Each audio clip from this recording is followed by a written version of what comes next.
Nay. Amo ka paingon pa. Diara ko nak. Mangita kong pagkaon nak. So, mo kita ng pagkaon diha. Naman ka sa kasagputan.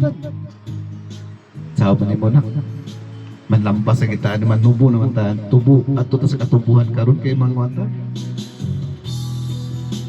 Ug sa diyang dili, ug sa diyang ato siya sa kabalay nga bubo.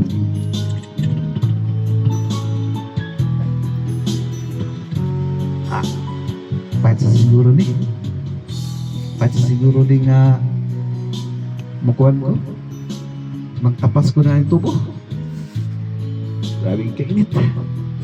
Laban to yun ang ulo. Saan ko man ikaroon? Nga umagikan unto sa balay. Kung mga anak kayo, luwi. Wala makanon.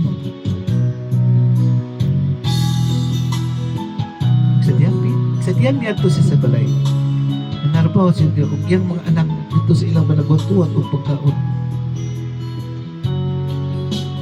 Ma, tungay lagi si Papa. Oo. Nanana, naningkapot pagkati mong Papa na. Saan manginga? O maginahuman imong Papa sa ipag-eskwila di. Manapasin siya. Tabangan lang ako si Papa. Siya pagpanarpaho pa para makapalit na sa atong kalununin nila adlaw-adlaw. Ayaw na. Eskwela lang yun na. Taningkamot. Kay kabalo ang imong Papa. Nga ang imong pag-eskwela. Maoragay. Paglaom na itong pamilya. Pero ma, luoy po ni Papa. Nagpainit-init siya. Nagpainit-init siya sa trabaho para lang tayo makakaunong pagka-eskwela. Ano ba ginanak? Kaya kabalo ko. Buutan ka na yung Papa. Iantos niya ang tanan. Para maahon ka sa kalisod. Makakaotang adlaw-adlaw. Huwag tayo mahimo sa kapanahonan karon. Ang saon man. Pero ayaw kahit lang ka ng ikabalang. Kakaon na kita. Sige ma. Gusto na adto na ko sa eskwelahan ma. Kay unto na kayo, magbaklay pa ko pila pa tong kilometro. Sige na. Siya may bawon ni mo na. Nanunin ako ni kamuti anin. Muna akong kaunon dito sa eskwelahan.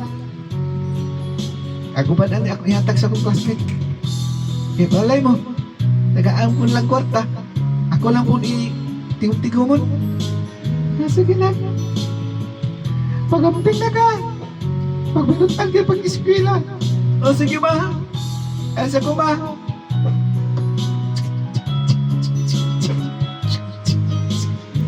Bye-bye anak. Bye-bye ma. Bye-bye. Tignan si Papa. Na magkaon sa cute tarong. Sige na.